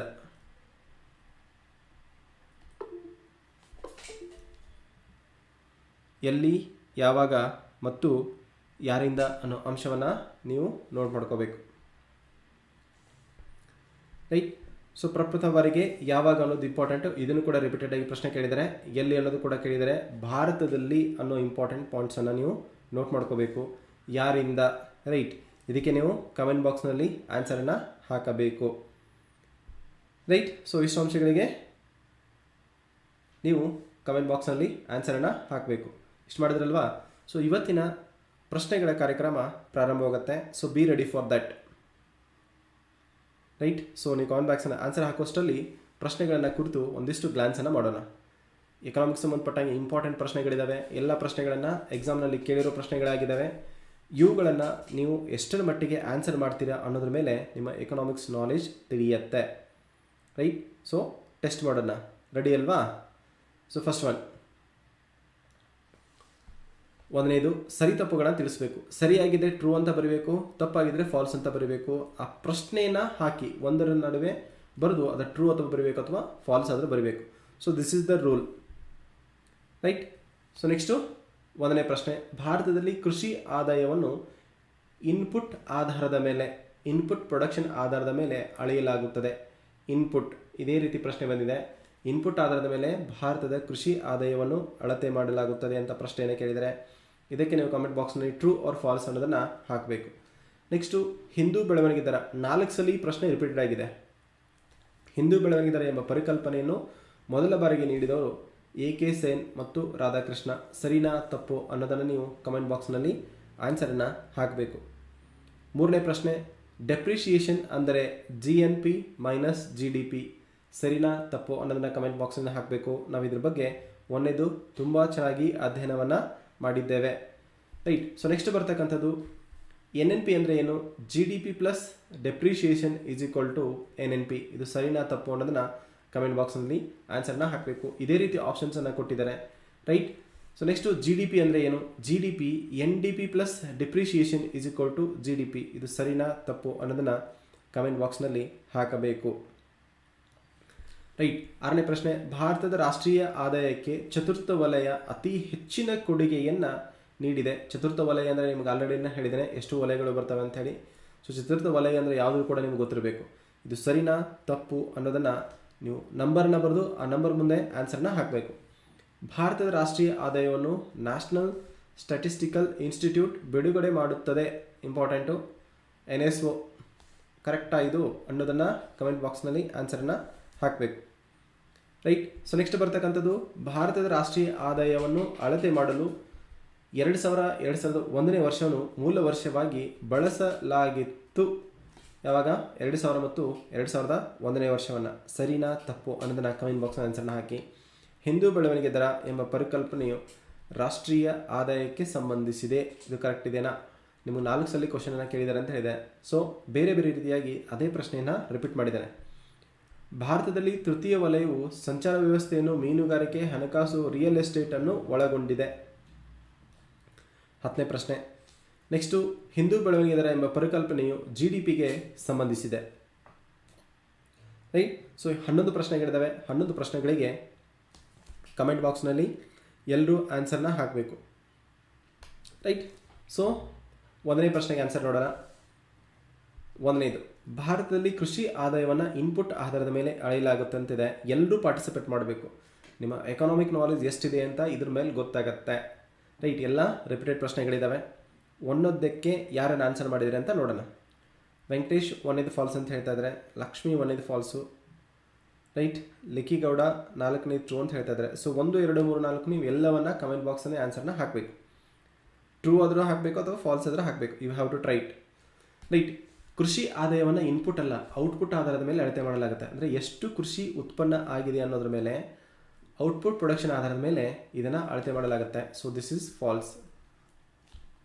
ಸೊ 2ನೇದು, ಹಿಂದೂ ಬೆಳವಣಿಗೆ ದರ ಎಂಬ ಪರಿಕಲ್ಪನೆಯನ್ನು ಮೊದಲ ಬಾರಿಗೆ ನೀಡಿದವರು ಯಾರು ಅಂತ ಪ್ರಶ್ನೆ ಇದೆ. ಎ.ಕೆ. ಸೇನ್ ಮತ್ತು ರಾಜಕೃಷ್ಣ. ಸೊ 2ನೇ ಪ್ರಶ್ನೆಗೆ ಮೊಹಮ್ಮದ್ ಅಕ್ಬರ್ ಟ್ರೂ ಅಂತ ಹಾಕಿದ್ದಾರೆ. ಒಬ್ಬರು ಮಾತ್ರ ಟ್ರೈ ಮಾಡ್ತಾ ಇದ್ದಾರೆ. Right. All of you have to participate. ನೀವೆಲ್ಲರೂ ಕೂಡ ಇದರಲ್ಲಿ ಪಾರ್ಟಿಸಿಪೇಟ್ ಮಾಡಲೇಬೇಕು. ಇದು ಇಂಪಾರ್ಟೆಂಟ್ ಕ್ವಶನ್ಸ್ ಇದ್ದಾವೆ. ಮತ್ತೆ ಮತ್ತೆ ರಿಪೀಟೆಡ್ ಆಗಿರ್ತಕ್ಕಂಥ ಪ್ರಶ್ನೆಗಳಿದ್ದಾವೆ. ಸೊ 2ನೇ ಪ್ರಶ್ನೆ, ಎ.ಕೆ. ಸೇನ್ ಮತ್ತು ರಾಜಕೃಷ್ಣ ಅನ್ನೋರು ಮಾಡಿದಾರ ಅನ್ನೋದು. ರೈಟ್. ಕರೆಕ್ಟಾಗಿದೆಯಾ ಅಂತ 2ನೇ ಪ್ರಶ್ನೆಗೆ.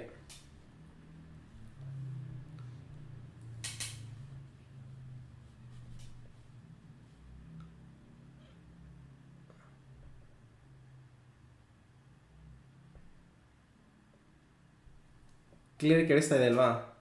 ಆಡಿಬಲ್?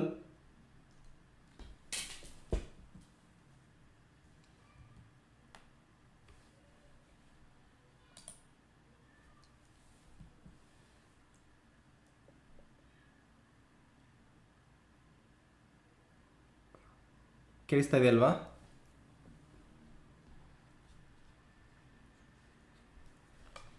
ಸ್ವಲ್ಪ ಸ್ಟಕ್ ಆಗಿದೆ. Give me minute.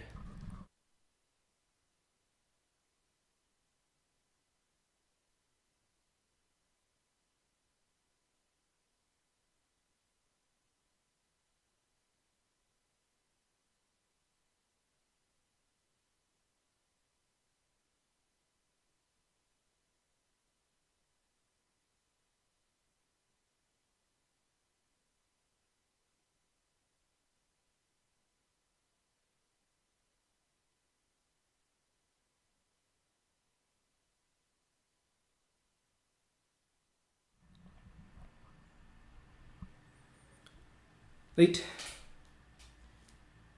So there are some technical problems. ನಾನು ನಿಮಗೆ ಡೈರೆಕ್ಟಾಗಿ ಆನ್ಸರ್ನ ಹೇಳ್ತೇನೆ. ಮೂರನೇ ಪ್ರಶ್ನೆ, ಡೆಪ್ರಿಷಿಯೇಷನ್ ಅಂದರೆ GNP minus GDP. GNP minus GDP correct ಆಗೋದು ನೋಡಬೇಕು. ರೈಟ್. ಮೂರನೇದು ಮೊಹಮ್ಮದ್ ಅಕ್ಬರ್ ಟ್ರೂ ಅಂತ ಹೇಳ್ತಾ ಇದ್ದಾರೆ. ಡೆಪ್ರಿಷಿಯೇಷನ್ ಅಂದರೆ ರೈಟ್ GNP ಮೈನಸ್ GDP ಇಲ್ಲ, GDP ಮೈನಸ್ GNP ಆಗುತ್ತೆ. ಸೊ ಮೂರನೇ ಪ್ರಶ್ನೆ ತಪ್ಪಾಗಿದೆ. ಎಲ್ಲೂ ಬರ್ಕೋಬೇಕು. Third question is false. ಮೂರನೇದೇನಾಗಿದೆ? ಫಾಲ್ಸ್ ಆಗಿದೆ. Technical glitches are there.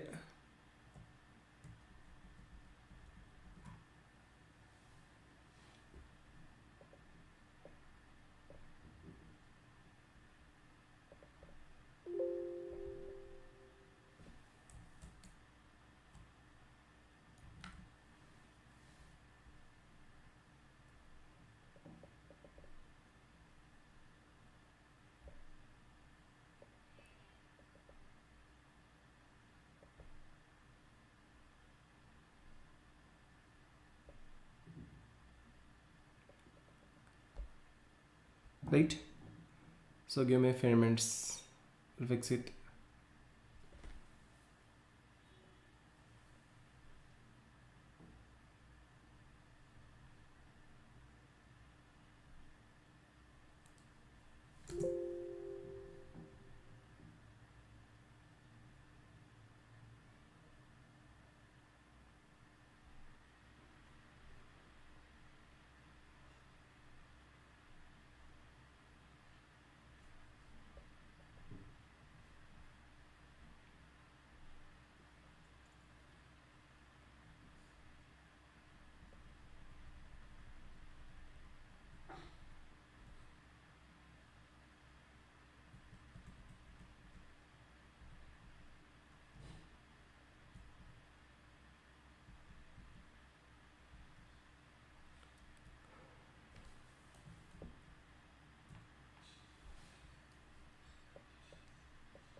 Right. So ಇವಾಗ ಕರೆಕ್ಟ್ ಆಗಿದೆ. Sorry for the delay. Right. So ನಾಲ್ಕನೇ ಪ್ರಶ್ನೆ, NNP ಅಂದರೆ GDP minus depreciation. So NNP ಅಂದರೆ GDP ಮೈನಸ್ ಡೆಪ್ರಿಷಿಯೇಷನ್. ಒಂದನೇದು ಫಾಲ್ಸು, ಎರಡನೇದು ಕೂಡ ಫಾಲ್ಸು. ಯಾಕೆ ಅಂದರೆ AK ಸೇನ್ ಅವರು ಹಿಂದೂ ದರ ಬೆಳವಣಿಗೆ ಎಂಬ ಪರಿಕಲ್ಪನೆ ನೀಡಿದವರು ಮಾತ್ರ ರಾಜಕೃಷ್ಣ. ಸೊ ಎರಡನೇದಕ್ಕೆ ದಿಸ್ ಈಸ್ ಆಲ್ಸೋ ಫಾಲ್ಸ್. ಮೂರನೇದು ಡೆಪ್ರಿಷಿಯೇಷನ್ ಅಂದರೆ GNP ಮೈನಸ್ GDP ಇಲ್ಲ, GDP minus GNP. Right. So ಅವಾಗ ನಮಗೇನಾಗುತ್ತೆ? ಡೆಪ್ರಿಷಿಯೇಷನ್ ಸಿಗುತ್ತೆ. ಇನ್ನು next net national product GDP minus depreciation ಅಂತ ಕೊಟ್ಟಿದ್ದಾರೆ. ಸೊ ಇದು ಕೂಡ ಫಾಲ್ಸ್ ಆಗಿದೆ. ಎಷ್ಟು ಜನ ಅಟೆಂಡ್ ಮಾಡಿದ್ರೆ ನೋಡೋಣ. ನಾಲ್ಕನೇದು ರೈಟ್ ಅಂತ ಹಾಕಿದ್ದೀರಾ. So this is also false. Right. ಐದನೇದಕ್ಕೆ GDP equal to NDP plus depreciation. Right. So ಇದು ಕರೆಕ್ಟಾಗಿದೆ. ಐದನೇ ಪ್ರಶ್ನೆ. ನಾವು ಎರಡನೇ ಚಾಪ್ಟರ್ನ ತುಂಬ ಚೆನ್ನಾಗಿ ಅಧ್ಯಯನ ಮಾಡಿದ್ವಿ. ಅದರಲ್ಲಿ ನಿಮ್ಮ ಸೂತ್ರ ಸಮೇತ ನಾನು ಬರೆಸಿದೆ, ಹೇಗೆ ನೆನ್ಪಿಟ್ಕೋಬೇಕು ಅಂತೇಳಿ. So fifth one is true. Next sixth one, ಭಾರತದ ರಾಷ್ಟ್ರೀಯ ಆದಾಯಕ್ಕೆ ಚತುರ್ಥ ವಲಯವು ಅತಿ ಹೆಚ್ಚಿನ ಕೊಡುಗೆಯನ್ನು ನೀಡಿದೆ ಅಂತಿದೆ. ಆರನೇದು ವೇದ ಫಾಲ್ಸ್ ಅಂತ ಹಾಕಿದ್ದಾರೆ. ನೆಕ್ಸ್ಟ್ ಸಚಿನ್ ಕುಮಾರ್ ಫಾಲ್ಸ್ ಅಂತ ಹಾಕಿದ್ದಾರೆ. Right. So next Mohammed Akbar true ಅಂತ ಹಾಕಿದ್ದಾರೆ. ರೈಟ್. ಸೊ ಆರನೇದು ಫಾಲ್ಸು. ಯಾಕೆ ಅಂತಂದರೆ ಅತಿ ಹೆಚ್ಚು ಕೊಡುಗೆ ನೀಡೋದು ರಾಷ್ಟ್ರೀಯ ಆದಾಯಕ್ಕೆ ಅಂದರೆ ಸೇವಾ ವಲಯ, ಅಂದರೆ ತೃತೀಯ ವಲಯ. ರೈಟ್. ಸೊ ಇದು ಫಾಲ್ಸ್ ಆಗಿದೆ. ಸೊ ಆರನೇದು. ನೆಕ್ಸ್ಟ್ ಏನಿದು, ಭಾರತ ರಾಷ್ಟ್ರೀಯ ಆದಾಯವನ್ನು ನ್ಯಾಷನಲ್ ಸ್ಟ್ಯಾಟಿಸ್ಟಿಕಲ್ ಇನ್ಸ್ಟಿಟ್ಯೂಟ್ ಬಿಡುಗಡೆ ಮಾಡುತ್ತೆ ಅಂತಿದೆ. ಸೊ ಏಳನೇ ಪ್ರಶ್ನೆಗೆ ಒಬ್ಬರು ಮಾತ್ರ ಆನ್ಸರ್ ಮಾಡಿದರೆ ವೇದ ಆ್ಯಂಡ್ ಸಚಿನ್ ಕುಮಾರ್ ಟ್ರೂ ಅಂತ ಹಾಕಿದ್ದಾರೆ. ರೈಟ್. ಸೊ ಏಳನೇ ಪ್ರಶ್ನೆಗೆ ಮತ್ತು ವೆಂಕಟೇಶ್ ಶೆಟ್ಟಿ ಟ್ರೂ ಅಂತ ಹಾಕಿದ್ದಾರೆ, ಲಕ್ಷ್ಮಿ ಟ್ರೂ ಅಂತ ಹಾಕಿದ್ದಾರೆ. Seventh question yes it's true. ಮುಂಚೆ ಇದು CSO ಅಂತಿತ್ತು, CSO ಸೆಂಟ್ರಲ್ ಸ್ಟ್ಯಾಟಿಸ್ಟಿಕಲ್ ಆರ್ಗನೈಸೇಷನ್ ಅಂತ ಇತ್ತು. ಇವಾಗ ಅದನ್ನು ಹೆಸರನ್ನು ಪರಿವರ್ತನೆ ಮಾಡಿದರೆ ನ್ಯಾಷನಲ್ ಸ್ಟ್ಯಾಟಿಸ್ಟಿಕಲ್ ಆರ್ಗನೈಸೇಷನ್ ಅಂತೇಳಿ. So seventh one is true. Eight one, ಭಾರತದ ರಾಷ್ಟ್ರೀಯ ಆದಾಯವನ್ನು ಅಳತೆ ಮಾಡಲು 2000 ಮತ್ತು 2001ನೇ ವರ್ಷವನ್ನು ಆಧಾರವಾಗಿ ಇಟ್ಕೊಂಡಿದ್ರು ಅಂತಿದೆ. ರೈಟ್. ಸೊ ರಾಷ್ಟ್ರೀಯ ಆದಾಯವನ್ನು ಅಳತೆ ಮಾಡಲು 2000 ಬಳಸಲಾಗಿತ್ತು ಅಂತಿದೆ. 8ನೇ ಪ್ರಶ್ನೆಗೆ ಪಾಟೀಲ್ ಫಾಲ್ಸ್ ಅಂತ ಹಾಕ್ತಾ ಇದ್ದಾರೆ. ನೆಕ್ಸ್ಟು 8ನೇ ಪ್ರಶ್ನೆಗೆ ಸಚಿನ್ ಕುಮಾರ್ ಟ್ರೂ ಅಂತ ಹಾಕಿದ್ದಾರೆ. ಮೊಹಮ್ಮದ್ ಅಕ್ಬರ್ ಟ್ರೂ ಅಂತ ಹಾಕಿದ್ದಾರೆ. Right, this is the good answer. ಇದು ನಿಜ. ಯಾಕೆ ಅಂತಂದರೆ ಫಸ್ಟು 2001 ಇತ್ತು, ಆಮೇಲೆ 2003 ಮತ್ತು 4ಕ್ಕೆ ಬಂದಿತ್ತು. ಸೊ ಬಳಸಲಾಗಿತ್ತು ಅಂತಿದೆ. ರೈಟ್. ಸೊ ನೆಕ್ಸ್ಟು 9ನೇ ಪ್ರಶ್ನೆ, ಹಿಂದೂ ಬೆಳವಣಿಗೆ ದರ ಎಂಬ ಪರಿಕಲ್ಪನೆಯು ರಾಷ್ಟ್ರೀಯ ಆದಾಯಕ್ಕೆ ಸಂಬಂಧಪಟ್ಟಿದೆ ಅಂತ ಕೇಳಿದ್ದಾರೆ. ರೈಟ್. ಸೊ 9ನೇ ಪ್ರಶ್ನೆ ಕೂಡ ಟ್ರೂ ಆಗಿದೆ, ಅದು ರಾಷ್ಟ್ರೀಯ ಆದಾಯಕ್ಕೆ ಸಂಬಂಧಪಟ್ಟಿದೆ. ರೈಟ್. ಸೊ ನೆಕ್ಸ್ಟ್ ಬರ್ತಕ್ಕಂಥದ್ದು, ಭಾರತದಲ್ಲಿ ತೃತೀಯ ವಲಯವು ಸಂಚಾರ ವ್ಯವಸ್ಥೆಯನ್ನು ಮೀನುಗಾರಿಕೆಯ ಹಣಕಾಸು ರಿಯಲ್ ಎಸ್ಟೇಟನ್ನು ಒಳಗೊಂಡಿದೆ ಅಂತಿದೆ. 9ನೇ ಪ್ರಶ್ನೆ ಟ್ರೂ ಆಗಿದೆ. 10ನೇ ಪ್ರಶ್ನೆಗೆ ಆನ್ಸರ್ನ ಹಾಕಬೇಕು. 10ನೇದಕ್ಕೆ ತುಂಬ ಜನ ಕಡಿಮೆ ಜನ ಆನ್ಸರನ್ನು ಹಾಕಿದ್ದೀರಾ. ಮೊಹಮ್ಮದ್ ಅಕ್ಬರ್ 10ನೇದು ಫಾಲ್ಸ್ ಅಂತ ಹಾಕಿದ್ದಾರೆ. ಲಕ್ಷ್ಮೀ ಎಂಡಿಗೆರೆ 11ನೇದು ಫಾಲ್ಸ್ ಅಂತ ಹಾಕಿದ್ದಾರೆ. ವೆಂಕಟೇಶ್ 10ನೇದು ಟ್ರೂ ಅಂತ ಹಾಕಿದ್ದಾರೆ. ರೈಟ್. 10ನೇ ಪ್ರಶ್ನೆಗೆ ಒಬ್ಬರು ಮಾತ್ರ ಫಾಲ್ಸ್ ಅಂತ ಹಾಕಿದ್ದಾರೆ, ಒಂದಿಬ್ಬರು ಫಾಲ್ಸ್ ಅಂತ ಹಾಕಿದ್ದಾರೆ. So this is false. ಯಾಕೆ ಅಂತಂದರೆ ಇಲ್ಲಿ ಮೀನುಗಾರಿಕೆ ಅನ್ನೋದು ಬರೋದಿಲ್ಲ. ರೈಟ್. ಹಣಕಾಸು ಬರುತ್ತೆ, ರಿಯಲ್ ಎಸ್ಟೇಟ್ ಬರುತ್ತೆ, ಸಂಚಾರಿ ವ್ಯವಸ್ಥೆ ಬರುತ್ತೆ, ಬಟ್ ಮೀನುಗಾರಿಕೆ ಅನ್ನೋದು ಪ್ರಾಥಮಿಕ ವಲಯದಲ್ಲಿ ಬರುತ್ತೆ. So this is the false answer.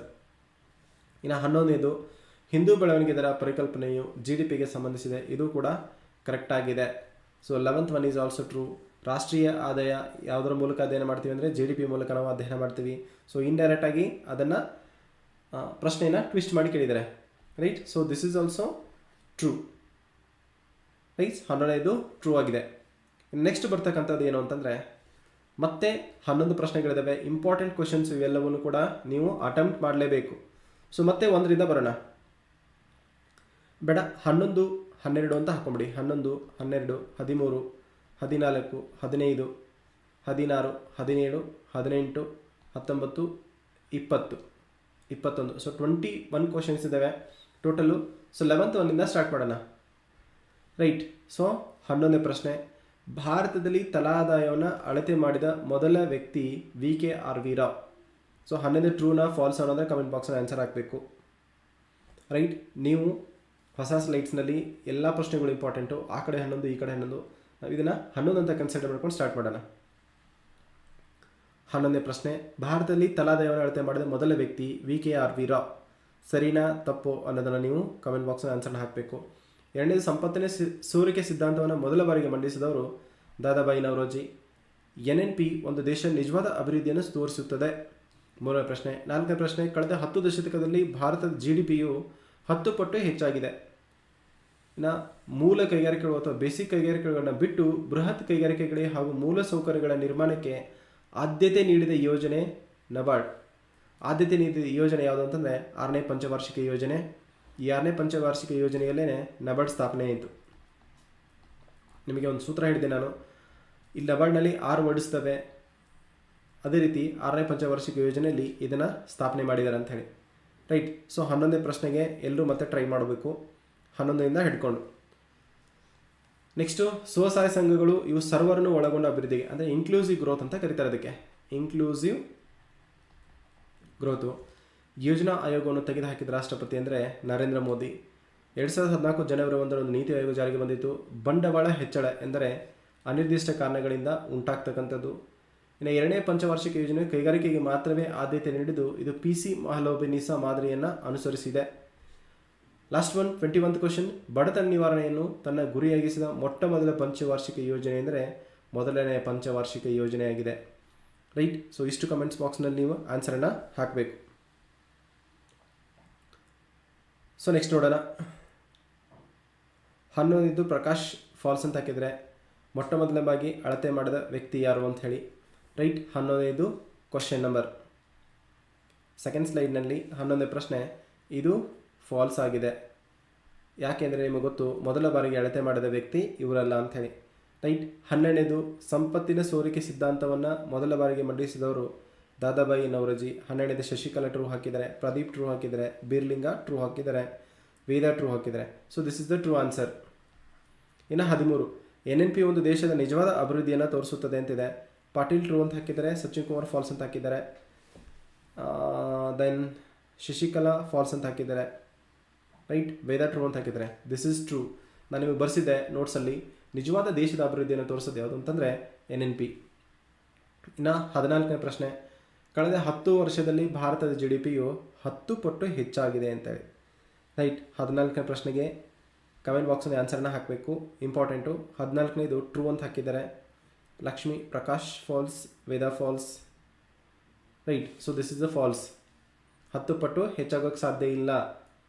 ಸುಮ್ಮನೆ ನೀವು ಇಮ್ಯಾಜಿನ್ ಮಾಡ್ಕೋಬೋದು, GDP 10 ಪಟ್ಟು ಹೆಚ್ಚಾಗಿತ್ತಂದರೆ ಇವತ್ತು ಅಮೆರಿಕದಕ್ಕಿಂತ ಜಾಸ್ತಿ ನಮಗೆ ಬೇಸಿಕ್ ಸ್ಯಾಲ್ರಿ ಇರ್ತಿತ್ತು, ರೈಟ್.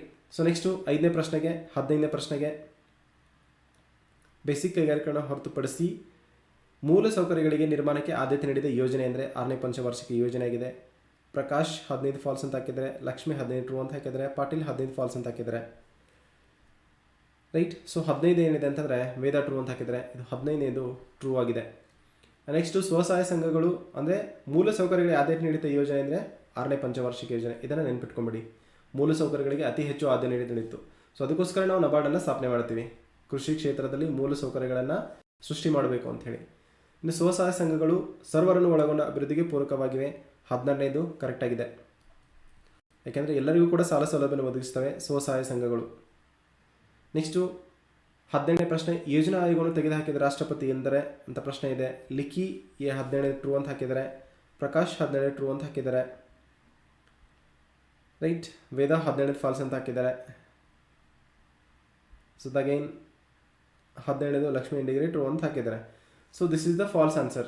ಯಾಕೆ ಅಂತಂದರೆ ಯೋಜನಾ ಆಯೋಗವನ್ನು ತೆಗೆದು ಹಾಕಿದ ರಾಷ್ಟ್ರಪತಿ ನರೇಂದ್ರ ಮೋದಿ ಇಲ್ಲ, ಅವರು ಪ್ರಧಾನಮಂತ್ರಿ ಆಗಿದ್ದರು. So this is the false answer, trap question. Next 18ನೇ ಪ್ರಶ್ನೆ, 2014 ಜನವರಿ 1ರಂದು ನೀತಿ ಆಯೋಗ ಜಾರಿಗೆ ಬಂದಿತ್ತು ಅಂತಿದೆ. 18ನೇ ಪ್ರಶ್ನೆಗೆ ಕಮೆಂಟ್ ಬಾಕ್ಸಲ್ಲಿ ಆನ್ಸರ್ನ ಹಾಕಬೇಕು. ಲಕ್ಷ್ಮೀ ಇಂಡಿಗರಿ ಟ್ರೂ ಅಂತ ಹಾಕ್ತಾ ಇದ್ದಾರೆ, ಪ್ರಕಾಶ್ 18ನೇ ಟ್ರೂ, ದೆನ್ ವೇದ 18ನೇ ಫಾಲ್ಸ್ ಅಂತ ಹಾಕ್ತಾ ಇದ್ದಾರೆ. ಸೊ 18ನೇ ಪ್ರಶ್ನೆಗೆ ನೀವೆಲ್ಲರೂ ಕಮೆಂಟ್ ಬಾಕ್ಸಲ್ಲಿ ಆನ್ಸರನ್ನು ಹಾಕಬೇಕು. ಸೊ 18ನೇ ಪ್ರಶ್ನೆ ಫಾಲ್ಸ್ ಆಗಿದೆ. ಯಾಕೆ ಅಂತಂದರೆ ಇದು ಆವಾಗ ಜಾರಿಗೆ ಬರೋದಿಲ್ಲ. ಪ್ರಧಾನಮಂತ್ರಿ ನರೇಂದ್ರ ಮೋದಿಯವರು ಜಾರಿಗೆ ತರ್ತಾರೆ ಅಂತಂದರೆ ಅವರ ಆಡಳಿತಕ್ಕೆ ಬಂದಿದೆ 2014 ಮೇನಲ್ಲಿ, ರೈಟ್. ಸೊ ಅವ್ರು ಬಂದ ಮೇಲೆ ನೀತಿ ಆಯೋಗ ಜಾರಿಗೆ ಬಂದಿತ್ತು. So this is the false answer. Next 19ನೇ ಪ್ರಶ್ನೆ, ಬಂಡವಾಳ ಹೆಚ್ಚಳ ಅಂತಂದರೆ ನಿರ್ದಿಷ್ಟ ಕಾರಣಗಳಿಂದ ಒಂದು ವಸ್ತುವಿನ ಮೌಲ್ಯದಲ್ಲಿ ಹೆಚ್ಚಳ ಆಗೋದು. ಇದನ್ನು ಕೂಡ ನಾನು ನಿಮಗೆ ಆನ್ಸರಲ್ಲಿ ಬರೆಸಿದ್ದೆ. ಪ್ರಕಾಶ್ ಟ್ರೂ ಅಂತ ಹಾಕಿದರೆ 19, ರೈಟ್. ಲಕ್ಷ್ಮೀ ಇಂಡಿಗರಿ ಫಾಲ್ಸ್ ಅಂತ ಹಾಕಿದ್ದಾರೆ, ವೇದ ಟ್ರೂ ಅಂತ ಹಾಕಿದ್ದಾರೆ, ಪಾಟೀಲ್ ಟ್ರೂ ಅಂತ ಹಾಕಿದ್ದಾರೆ, right. So this is also ಏನು ಟ್ರೂ ಆನ್ಸರ್. ಇದನ್ನು ನಾನು ಬರೆಸಿದೆ ಆಲ್ರೆಡಿ. ಇನ್ನು 2ನೇ ಪಂಚವಾರ್ಷಿಕ ಯೋಜನೆಯು ಕೈಗಾರಿಕೆಗೆ ಮಾತ್ರವೇ ಆದ್ಯತೆಯನ್ನು ನೀಡಿದ್ದು ಇದು PC ಮಹಲೋಬಿ ನಿಸಾ ಮಾದರಿಯನ್ನು ಅನುಸರಿಸಿದೆ ಅಂತಿದೆ. 20ನೇ ಪ್ರಶ್ನೆ, ವೇದ ಟ್ರೂ ಅಂತ ಹಾಕಿದ್ದಾರೆ, ಪಾಟೀಲ್ ಟ್ರೂ ಅಂತ ಹಾಕಿದ್ದಾರೆ, ಪ್ರಕಾಶ್ ತೋನಗಟ್ಟಿ 20 ಟ್ರೂ ಅಂತ ಹಾಕಿದ್ದಾರೆ, ರೈಟ್. ಸೊ ಲಕ್ಷ್ಮೀ ಇಂಡಿಗರಿ ಕೂಡ ಟ್ರೂ ಅಂತ ಹಾಕಿದ್ದಾರೆ 20ನೇ ಪ್ರಶ್ನೆಗೆ, ರೈಟ್. ನಾನು ನಿಮ್ಗೆ ಹೇಳಿದ್ದೆ ಇದು ಟ್ರ್ಯಾಪ್ ಕ್ವಶನ್ ಏನಿದೆ ಅನ್ನೋ ಫಸ್ಟ್ ನೀವು ಕ್ವಶನನ್ನು ಅಧ್ಯಯನ ಮಾಡಬೇಕಾಗಿತ್ತು. ಎಲ್ಲರೂ ಫೇಲ್ ಆದ್ರಿ. ಕೈಗಾರಿಕೆಗೆ ಮಾತ್ರವೇ ಅಂತಿದೆ, ಇಲ್ಲ. ಕೇವಲ ಕೈಗಾರಿಕೆ ಇತ್ತಾ? ಇಲ್ಲ. ಕೈಗಾರಿಕೆಗೆ ಹೆಚ್ಚಿನ ಆದ್ಯತೆ ಹೊರತು ಕೈಗಾರಿಕೆ ಮಾತ್ರವೇ ಇರಲಿಲ್ಲ. So this is the false. ಅಲ್ಲಿ ಕೃಷಿನೂ ಕೂಡ ಇತ್ತು, ಇನ್ನಿತರ ಅವಶ್ಯಕ ಸಾಮಗ್ರಿಗಳು ಬಡತನ ಕೂಡ ಇತ್ತು, ರೈಟ್. ಸೊ ಮಾತ್ರವೇ ಇಲ್ಲ. ಸೊ 28ಗೆ ಫಾಲ್ಸ್ ಆನ್ಸರ್. ಇನ್ನು 21ನೇದಕ್ಕೆ ಬಡತನ ನಿವಾರಣೆಯನ್ನು ತನ್ನ ಗುರಿಯಾಗಿಸಿದ ಮೊಟ್ಟ ಮೊದಲ ಪಂಚವಾರ್ಷಿಕ ಯೋಜನೆ ಅಂತಂದರೆ ಬಡತನ ನಿವಾರಣೆಯೇ ತನ್ನ ಮೂಲ ಗುರಿ. ಇದು ಮೂಲ ಗುರಿಯಾಗಿಸಿದ ಪಂಚವಾರ್ಷಿಕ ಯೋಜನೆ, ಮೊಟ್ಟ ಮೊದಲ ಪಂಚವಾರ್ಷಿಕ ಯೋಜನೆ ಅಂದರೆ ಮೊದಲನೇ ಪಂಚವಾರ್ಷಿಕ ಯೋಜನೆ ಇದಂತಿದೆ. ಸೊ 21ನೇದು ಆನ್ಸರ್ಗೆ ನೀವು ಕಮೆಂಟ್ ಬಾಕ್ಸ್ನಲ್ಲಿ ಆನ್ಸರ್ನ ಹಾಕಬೇಕು. 21ಕ್ಕೆ ವೇದ ಫಾಲ್ಸ್ ಅಂತ ಹಾಕಿದ್ದಾರೆ, ಪಾಟೀಲ್ ಫಾಲ್ಸ್ ಅಂತ ಹಾಕಿದ್ದಾರೆ, ಪ್ರಕಾಶ್ ತೋನಗಟ್ಟಿ 21 ಟ್ರೂ ಅಂತ ಹಾಕಿದ್ದಾರೆ, ಮೊಹಮ್ಮದ್ ಅಕ್ಬರ್ 21 ಟ್ರೂ, ಲಕ್ಷ್ಮೀ ಇಂಡಿಗರಿ 21 ಟ್ರೂ ಅಂತ ಹಾಕಿದ್ದಾರೆ, ರೈಟ್. ಸೊ ಕ್ವಶನ್ ನಂಬರ್ನ ಇನ್ನೊಂದ್ಸಲ ಹೇಳಿದೆ. ಬಡತನ ನಿವಾರಣೆ ತನ್ನ ಮೂಲ ಗುರಿಯಾಗಿಸಿದ ಮೊಟ್ಟ ಮೊದಲ ಪಂಚವಾರ್ಷಿಕ ಯೋಜನೆ ಯಾವುದು ಅಂತಿದೆ. 21ನೇದು, ರೈಟ್. ನಿಮಗೆಲ್ಲ ಗೊತ್ತಿದೆ ಪಾವರ್ಟಿ ಎಲಿವಿಯೇಷನ್, ಬಡತನ ನಿವಾರಣೆ, ರೈಟ್. ಬಡತನ ತೊಲಗಿಸಿ ಈ ಕಾರ್ಯಕ್ರಮದ ಘೋಷಣೆ ನಿಮಗೆಲ್ಲ ಫೇಮಸ್ ಆಗಿತ್ತು. ಅದರ ಮೂಲ ಗುರಿಯಾಗಿರುತ್ತಂದರೆ ಇದು 1ನೇ ಪಂಚವಾರ್ಷಿಕ ಯೋಜನೆ ಅಲ್ಲ. ಸೊ ಇದು ಕೂಡ ಫಾಲ್ಸ್ ಆಗಿದೆ. Right. So these are the trap questions. ನೀವು ನೋಡಿಕೊಂಡು ಆನ್ಸರ್ ಮಾಡಬೇಕು. ತುಂಬ ಜನ 20ಕ್ಕೆ ಟ್ರೂ ಅಂತ ಹಾಕಿದರೆ ನಿಮಗೆ ಆನ್ಸರ್ ಗೊತ್ತಿತ್ತು, ಬಟ್ ಒಂದು ವರ್ಡನ್ನು ನೀವು ನೋಡಲಿಲ್ಲ, ಅಲ್ಲಿ ಮಾತ್ರವೇ ಅನ್ನೋ ವರ್ಡನ್ನು. Right. So 21 is a false answer. ನಿಜವಾದಂತಂದರೆ 5ನೇ ಪಂಚವಾರ್ಷಿಕ ಯೋಜನೆ. 5ನೇ ಪಂಚವಾರ್ಷಿಕ ಯೋಜನೆಯಲ್ಲಿ ಬಡತನ ನಿವಾರಣೆಯನ್ನು ಮೂಲ ಗುರಿಯನ್ನಾಗಿಸಿಕೊಂಡು ಆ ಯೋಜನೆಯನ್ನು ಜಾರಿಗೆ ತರ್ತಾರೆ. ಸೊ ಇಷ್ಟು ಅಂಶಗಳನ್ನು ನಾವು ಎಕನಾಮಿಕ್ಸ್ನಲ್ಲಿ ನೋಡಿದ್ವಿ. 22 ಪ್ರಶ್ನೆಗಳಿದಲ್ವಾ, 11 × 2 22 ಪ್ರಶ್ನೆಗಳು ಮತ್ತೆ ಮತ್ತೆ ರಿಪೀಟೆಡ್ ಆಗಿ ಎಕ್ಸಾಮ್ಸ್ಗೆ ಬಂದಿರತಕ್ಕಂಥ ಪ್ರಶ್ನೆಗಳಾಗಿದ್ದಾವೆ. ಈ ಎಲ್ಲವನ್ನು ನೋಟ್ಸ್ ಮಾಡ್ಕೊಳ್ಳಿ. ಯಾವುದೇ ಕಾರಣಕ್ಕೂ ನೋಟ್ಸ್ ಮಾಡ್ಕೊಳ್ಳೋದನ್ನು ಮರಿಬೇಡಿ. ನೋಟ್ಸ್ ಮಾಡಿಕೊಂಡ್ರೆ ಮಾತ್ರ ನಿಮಗಿದು ಹೆಲ್ಪ್ ಆಗುತ್ತೆ. ಸೊ ಇದು ಇಗ್ನೈಟ್ಸ್ ಯು ಯೂಟ್ಯೂಬ್ ಚಾನಲು 100% ಫ್ರೀ ಆಗಿದೆ. ರೈಟ್. ಯಾವುದೇ ರೀತಿ ಹಣವನ್ನು ನೀವು ಪೇ ಮಾಡೋ ನೆಸೆಸಿಟಿ ಇಲ್ಲ. This is free and open. ಎಲ್ಲರಿಗೂ ಮುಕ್ತವಾಗಿ ನಿಮ್ಮ ನಾಲೆಜನ್ನು ಸೇವ್ ಮಾಡ್ಕೋಬೋದು, ನಿಮ್ಮ ಮೆಟೀರಿಯಲ್ಸ್ಗಳನ್ನ ಹಂಚ್ಕೋಬೋದು. ಇಗ್ನೈಟ್ಸ್ ಯು ಯೂಟ್ಯೂಬ್ ಚಾನೆಲ್ ಹಾಗೆ ಟೆಲಿಗ್ರಾಮ್ ಗ್ರೂಪ್ ಕೂಡ ಇದೆ. ಅದರ ಲಿಂಕು ಡಿಸ್ಕ್ರಿಪ್ಷನ್ ಬಾಕ್ಸ್ನಲ್ಲಿ ನಿಮಗೆ ಸಿಗುತ್ತೆ.